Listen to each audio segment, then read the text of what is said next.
నేను ఇంకొకటి ముఖ్యంగా గమనించేది, పేషెంట్స్ వచ్చినప్పుడు కాళ్ళకి సంబంధించిన పుండ్లు పడి వచ్చినప్పుడు, తగ్గని పుండ్లు ముఖ్యంగా చూపించుకోవడానికి వచ్చినప్పుడు, పాపం వాళ్ళు వారాలు నెలలు యాంటీబయాటిక్స్ గుడ్డిగా వాడుతూ ఉంటారు. సో మీరు ఒక ముఖ్యమైన అంశాన్ని గమనించాల్సింది ఏంటంటే, ఫస్ట్ ఆఫ్ ఆల్ అక్కడ ఇన్ఫెక్షన్ ఉందా లేదా అనేది నిర్ధారణ చేయాలి.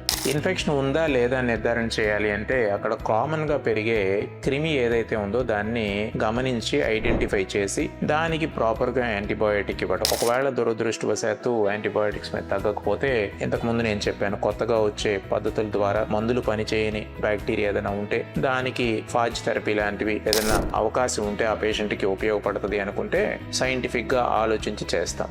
ఒకటి.